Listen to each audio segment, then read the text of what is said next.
எல்லோரும் இன்புற்றிருப்பதை தவிர வேறு ஒன்றுமறியேன் பராபரமே. நம்ம வாழ்க்கையில் எல்லோருமே சந்தோஷமாக இருந்தால்தான் நமக்கும் நல்லது, நம்ம குடும்பத்துக்கும் நல்லது, ஏன் இந்த உலகத்துக்கும் நல்லது. இந்த சந்தோஷம் எப்படி ஏற்படும்? இதுக்கு ரொம்ப சிம்பிள். Love all. அதே மாதிரி சர்வ் ஆல்.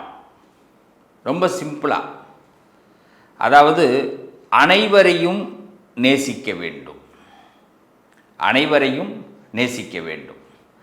அதே மாதிரி அனைவருக்கும் தேவையானவற்றை சேவை செய்ய வேண்டும். எப்பொழுதும் யாரையும் காயப்படுத்தக்கூடாது. இதை யார் சொல்லியிருப்பான்னு நினைக்கிறீங்க? எஸ், சத்ய சாய்பாபா. இன்னைக்கு 100வது பிறந்த நாளை கொண்டாட போகும் இந்த சத்ய சாய்பாபா அவர்களுடைய ஆசீர்வாதம் நம்ம அத்தனை பேருக்கும் கிடைக்கணும் அப்படிங்கிறதுக்காகத்தான் இந்த பதிவு. இதை மனசார இந்த பதிவை உள்ளத்தில் இருக்கக்கூடிய சில கவலைகள், சில வருத்தங்கள், சில வேதனைகள் இதெல்லாம் நமக்கு இருந்ததுன்னா அவர்கள் இந்த பதிவை பாருங்கள். உங்களுக்கு ரொம்ப சந்தோஷம் இருக்குன்னாலும் இந்த பதிவை பாருங்கள். இந்த தொடர்ந்து அந்த சந்தோஷம் நீடிக்கும்.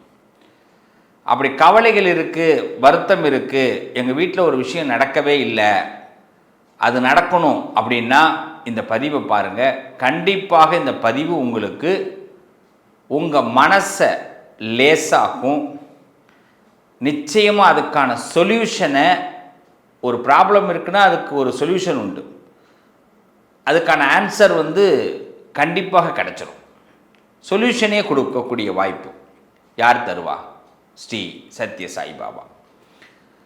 ஆமாங்க, புட்டபர்த்தி ஸ்ரீ சத்ய சாய்பாபாவை பற்றி தான் பேசிக்கிட்டு இருக்கிறோம். பகவான் சத்ய சாய்பாபா ஒரு அவதார புருஷர், ஆன்மீக குரு.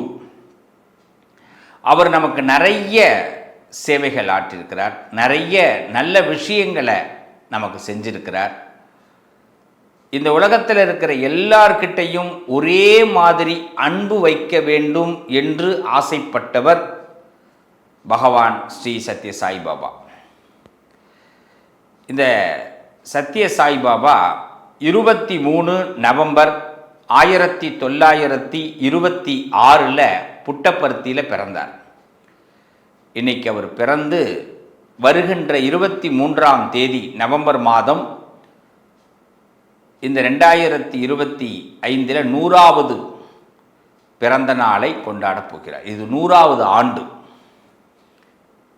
இந்த 100வது ஆண்டு அவர் பிறந்து, இந்த 100வது ஆண்டு பிறந்ததே ஒரு தவம். அவர் நமக்கு கிடைச்சது நாம பண்ண பாக்கியம். அவர் ஒரு தவ பிறவி. இந்த ஞான பூமியில் அவர் அவதாரம் செய்து நமக்கு என்ன தேவைகளோ அதை நமக்கு சரி செய்து கொடுத்தார். மனுஷாளுக்கு ரொம்ப தேவை என்னங்க? எல்லாருடைய லைஃப்லையும் என்ன தேவை? ரொம்ப சிம்பிளாக சொல்கிறேன், அரவணைப்பு. நான் இருக்கிறவனுக்கு போ, நான் இருக்கிறேன். இந்த நான் இருக்கிறேங்கிற ஒரு வார்த்தை தான் ஸ்ரீ சத்ய சாய்பாபாவுடைய வேத வாக்கு. நீங்கள் அவரை நிறைய ப்ரோக்ராமில் பார்க்கலாம். அவருடைய விஜய் டிவியில் பார்த்தீங்கன்னா தெய்வ தரிசனம்னு சொல்லிட்டு போடுவாங்க ஆரம்பத்தில். இப்போ விஜய் சூப்பரில் வரும், நீங்கள் அதிலெல்லாம் பார்க்கலாம். நீங்கள் யூடியூப்லலாம் எடுத்து பார்க்கலாம். அவருடைய அந்த புன்னகை, அவருடைய அந்த நேசிப்பு திறன் எப்பேற்பட்ட மனுஷாலையுமே தன் பக்கம் இருக்கும். இன்றைக்கி எல்லாருக்குமே என்ன, நான் இருக்கேன்னு யாருக்காவது சொல்லி பாருங்களேன். உங்கள் ஃபேமிலியிலேயே இன்றைக்கி நீங்கள் யார்கிட்டையாவது போய் நான் இருக்கேன் கவலைப்படாத அப்படின்னு சொல்லுங்கள், உங்கள் மேலே இருக்கிற கோபம் போயிடும், உங்கள் மேலே இருக்கிற வருத்தம் போயிடும், அவங்களுக்கு நம்பிக்கை வந்துடும். அவங்க தோற்றுருவோன்னு நினச்சவங்க கூட ஜெயிச்சிருவோம் போல இருக்க, அவர் சொல்லிட்டார் அப்படின்னு. அது ஒரு ஆன்மீக குருவே சொன்னால் ஒரு அவதாரமே சொன்னா, ஒரு தெய்வ பிறவியே சொன்னா எப்படி இருக்கும்? அப்போ நம்பிக்கை இன்னும் அதிகமாக வரும். இதை தான் அவர் சொன்னார். ஸ்ரீ சத்ய சாய்பாபா இந்த உலகத்திற்கு மிகப்பெரிய ஒரு அற்புதமான 3 விஷயங்களை மறைமுகமாக சொல்லி கொடுத்திருக்கார் அப்படிங்கிறது என்னுடைய கருத்து. அது என்ன மறைமுகமாக அவர் சொல்லி கொடுத்திருக்கார் அப்படின்னா, இந்த பிரபஞ்சம் நமக்கு எல்லாருக்கும் இருக்கிற பிரச்சனைகளுக்கு ஒரு 3 தீர்வை ஸ்ரீ சத்ய சாய்பாபா மூலமாக கொடுத்திருக்கு அப்படின்னு சொன்னால் அதான் உண்மை. அவர் இன்னும் நம்மோடு வாழ்ந்து கொண்டிருக்கிறார், என்றும் நம்மோடு வாழ்ந்து கொண்டிருப்பார். அவரை நினச்சி நீங்கள் ஏதாவது ஒரு பிரார்த்தனை, உங்கள் வாழ்க்கையில் என்ன கவலை இருந்தாலும், என்ன வருத்தம் இருந்தாலும், என்ன நடக்கணும்னாலும் செஞ்சு பாருங்க. அப்புறமா நீங்கள் பலனை பிறகு சொல்லுங்கள். எதுவுமே உடனே இப்போ நாம் தவறாக யோசிக்கக்கூடாது. அவரை நினச்சி ஒரு பிரார்த்தனை பண்ணுங்கள். என் குழந்தைக்கு இந்த படிப்பு வரணும், என் குழந்தைக்கு இப்படி கல்யாணம் ஆகணும், எனக்கு இப்படி வேலை கிடைக்கணும், எனக்கு இப்படி ஒரு அமைதியான வாழ்க்கை வேணும், என்னை புரிஞ்சுக்கிறதுக்கு சில நண்பர்கள் வேணும், என் பிஸ்னஸில் நல்ல டெவலப் ஆகணும், என்ன வேணாலும் என் குடும்ப வாழ்க்கையில் நல்ல முன்னேற்றம் வேணும். இப்போ நீங்கள் அதை அவரை நினச்சி நீங்கள் பேச ஆரம்பிச்சிங்கன்னா அவர் உங்களோடு பேசுவதை பார்க்கலாம், அவர் உங்களுக்காக அந்த செயலை நடத்துவதை பார்க்கலாம். ரொம்ப சிம்பிளாக இந்த பதிவு போடுறதுக்கு முன்னாடி எனக்கு ஒரு நாள் ஒரு கனவு வந்தது. இது நடந்த உண்மை, நிதர்சனமான உண்மை. நான் கொஞ்சம் கூட ஸ்ரீ சத்ய சாய்பாபாவை நான் இந்த கனவுல வருவார்னு நான் நினச்சே பார்க்கல. அவரை எனக்கு ரொம்ப பிடிக்கும். அவரை நேராக போய் பார்க்கணுன்னு ஆசைப்பட்டிருந்தால் முடியல. அதற்கு பாபா எனக்கு அனுமதி கொடுக்கல. ஆனால் அதே பாபா எப்போ அனுமதி கொடுக்குறாருங்கிறத நான் இந்த பதிவோட முடிவில் சொல்கிறேன். இந்த ஸ்ரீ சத்ய சாய்பாபா நான் கார்த்தால பார்த்தீங்கன்னா அந்த விஜய் டிவியில், அப்போ விஜய் டிவியில் பார்த்தீங்கன்னா கார்த்தால 5:30க்கு தெய்வ தரிசனம்னு சொல்லிட்டு ஒரு ப்ரோக்ராம் வரும். நீங்கள் பார்த்துருக்கலாம். அது இப்போ விஜய் சூப்பரில் வருது.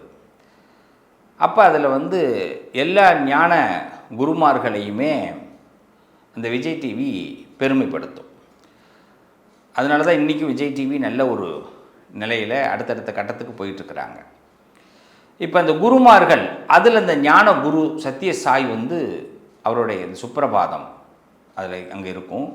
அவர் அதில் நித்திரையிலேருந்து எழுந்திருக்கக்கூடிய அந்த ஒரு காட்சி ஒன்று இருக்கும். அந்த காட்சியை நீங்கள் பாருங்கள். உங்கள் வாழ்க்கையில் நீங்கள் உங்கள் மனசு தூங்கிக்கிட்டு இருக்கிறது எழுந்துருவீங்க. இதுதான் உண்மை, நிதர்சனமான உண்மை. இப்படி சத்ய சாய்பாபா என் மனசுக்குள்ளே வந்தார். இவர் ஒரு நாள் என்ன பண்ணுறார், ஒரு கனவுல நான் கொஞ்சம் கூட எதிர்பார்க்கல. என்னுடைய ஒரு 20 நாளைக்கு முன்னாடி, இன்னும் பெரிய நாள் கூட இல்லை, 20 நாளைக்கு முன்னாடி, நீ என்னை பாரு, நான் உன்னை அழைப்பு கொடுக்குறேன் அப்படிங்கிறார். உனக்கு நான் அழைப்பு கொடுக்குறேன், நீங்கள் உடனே கேட்கலாம், இதெல்லாம் என்ன சுவாமி அப்படின்னு. உண்மை, நடந்த உண்மை. ஒரு 20 நாள் இல்லை, அதிகபட்சம் ஒரு மாதம் இருக்கும். எனக்கு டேட்டை மட்டும் கரெக்டாக சொல்ல முடியல. ஒரு மாதத்தில் அவர் எனக்கு சொல்கிறாரு, நீ என்னை பார்க்க போகிற. நம்ம எங்கே இருக்கிறோம், அவர் எங்கே இருக்கிறாரு, நம்ம எப்படி பார்க்க முடியும்? இப்போதைக்கு நம்ம அதுக்கான வாய்ப்பே கிடையாது. ஆனால் இப்படி சொல்கிறார். அடுத்த ஒரு வார்த்தை, நீ நிச்சயமாக பார்ப்ப. இந்த 2 வார்த்தை சொல்கிறாரு. கனவு கலைஞ்சிருச்சு. நான் காலையில் எழுந்திருக்கிறேன். இது கார்த்தால ஒரு 4 மணிக்கு கண்ட கனவு. அப்படி தத்ரூபமாக என்கிட்ட பேசினது வார்த்தை. இந்த சப்ஜெக்ட் முடிஞ்சிருச்சு. ஒரு வாரம் கழித்து ஒரு பெரிய மனிதரை சந்திக்கிறேன். அவரோட நான் பேசுகிறேன். இது அதோட அந்த சந்திப்பு முடிஞ்சிச்சு. இப்போ அடுத்து என்ன ஆனது, இதில் தான் மிராக்கல் நடக்குது. மீண்டும் அந்த கனவு எனக்கு அது கனவாங்கிறது எனக்கு இப்போவும் தெரியல. ஆனால் பதில் உங்களுக்கு தெரியும். உன் பேர் கொண்ட ஒருவரால் நான் உன்னை அழைப்பேன்னார். எனக்கு அசந்து போயிட்டு இருந்தது. இப்பயும் பார்த்தீங்கன்னா கையில் இருக்கிற எனக்கு முடியெல்லாம் மேலே அப்படி தான் ஆகுது. அதாவது மிராக்கல், உன் பேர் கொண்ட ஒருவரால் உன்னை நான் அழைப்பேன்றார். முடிஞ்சு போச்சு. எனக்கு துடிச்சு பிடிச்சி எழுந்திருக்கிறேன். என்னங்க இது நம்ம பேர் கொண்ட ஒருத்தவரால் அழைப்பார்னா நம்மளை யார் அங்கே அழைக்க போகிறா, நமக்கு எப்படி தெரியும்? சத்ய சாய்பாபா புட்டபர்த்தியில் புட்டபர்த்தி நான் போனதே கிடையாது, பிரசாந்தி நிலையம்ன்றது எனக்கு என்னென்னு தெரியாது, வழி தெரியாது. ஆனால் இப்படி ஒரு கனவு. இவருக்கு 100வது பிறந்த நாள் நடக்க போகுதுங்கிறது எனக்கு தெரியாது. இப்பயும் சொல்கிறேன், நிதர்சனமான உண்மை. ஏன்னா அவரை வச்சுக்கிட்டு நான் பொய் சொல்ல முடியாது. இது கடவுளுடைய இடம். இந்த கடவுளுடைய இடத்துல நான் பொய் சொல்லவில்லை. அப்போ 23 நவம்பர் 2026 பிறந்திருக்கார். இப்போ 100வது பிறந்த நாள் செலப்ரேஷன் புட்டபர்த்தியே இன்னைக்கு அமக்கமாக இருக்குது. அப்போ அந்த நேரத்தில் நிதர்சனமான உண்மை, என் பேர் கொண்ட ஒருவர் எனக்கு ஃபோன் பண்ணுறார். நீங்கள் புட்டபர்த்தி வாங்க, உங்களுக்கு நான் இது மாதிரி 23ஆம் தேதி அன்றைக்கி நான் அங்கே இருப்பேன், நீங்கள் வாங்க. 20ஆம் தேதி அன்றைக்கி நான் அங்கே இருப்பேன், வாங்க. 19, 20 நான் அங்கே இருப்பேன். 23ஆம் தேதி பாபாவுக்கு, சத்ய சாய்பாபாவுக்கு 100வது பிறந்தநாளுங்கிறார். எனக்கு ஒன்றுமே புரியல. இது உண்மையான விஷயம். அப்போ அடுத்தது பாருங்கள், நீங்கள் வாங்க, நான் பார்த்துக்கிறேன். அவர் என் பேர் கொண்டவர் தான், என் பேரில் இருக்குது, என்னுடைய பேர் அவர்கிட்ட இருக்குது. இது எப்படி நடந்தது? ஏதாவது பிளானா, மேஜிக்கா? இப்போது இவ்வளோ பெரிய மேஜிக்கை நடத்துகிற சத்ய சாய்பாபா இந்த 100வது பிறந்த நாள் நடக்குது, அனிவர்சரி. இப்போது இந்த பிரபஞ்சத்துக்கு ஏதோ ஒரு பெரிய நல்ல செய்திகளை, பெரிய சிரமத்திலிருந்து மக்களை காப்பாற்ற போகிறார். இந்த 100வது வருஷத்தில் நமக்கு எந்த பெரிய சிரமம் வந்தாலும் இந்த 100வது வருஷத்தில் அவர் நம்மோடு இருக்கிறார். நம்மோடு இருந்து நமக்கு வரக்கூடிய சிரமத்தை மாற்ற போகிறாங்கிறது எனக்கு நிதர்சனமாக என் மனசில் பட்ட விஷயம். அதனால தான் இந்த பதிவை நான் போடுறேன். 19ஆம் தேதி அன்னைக்கு பிரசாந்தி நிலையம் வர சொல்லி பாபாவுடைய உத்தரவு, சத்ய சாய்பாபாவோட உத்தரவு. அவர் சொன்ன அதே கனவு, அதே ஒரு மனிதர், என் பேர் கொண்ட மனிதர்களாக இது நடக்குது. இதை விட மிராக்கள் என்ன சொல்ல முடியும்?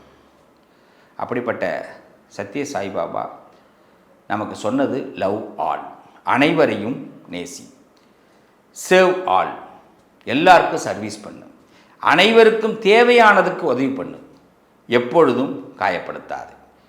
இதை மட்டும் நம்ம எல்லாரும் ஃபாலோ பண்ணுவோம். இந்த 100வது பிறந்த நாளை நம்ம எல்லாரும் கொண்டாடுவோம். இந்த வருஷத்தில் நமக்கு நிச்சயமாக ஏதோ ஒரு பெரிய சிரமத்திலிருந்து சத்ய சாய்பாபா நம்மளை காப்பாற்ற போகிறாருங்கிறது நிதர்சனமான உண்மை. இதை ஒவ்வொருத்தவங்களும் அனுபவ ரீதியாக, ஓம் சாய்ராம், கண்டிப்பாக நீங்கள் அதை உணர போகிறீங்க. நம்புங்க, நல்லது நடக்கும். சத்ய சாய்பாபா கிட்ட எனக்கு பிடிச்ச ஒரு 3 விஷயத்தை நான் சொல்கிறேன். அவரை பார்த்து நான் அவர்கிட்ட எனக்கு பிடிச்ச ஒரு விஷயம், ரொம்ப சிரமமாக இருக்கக்கூடிய ஒரு காலகட்டத்தில் நம்ம அவரை பாருங்கள். அவர் நடந்து வரும் பொழுது, அவர் உட்கார்ந்துருக்கும் போது மக்களை பார்த்து ஒரு செய்கை செய்வார். ஒரு 3 விதமான செய்கை செய்வார். வேறு எதுவுமே அவர் பண்ண மாட்டார். நல்ல கவனிங்க. எந்த மீட்டிங், எந்த இடத்துல அவர் பேசினாலும், மக்களை சந்தித்தாலும் 3 செய்கை அவர் தொடர்ந்து செய்வார். அதான் கடவுள்.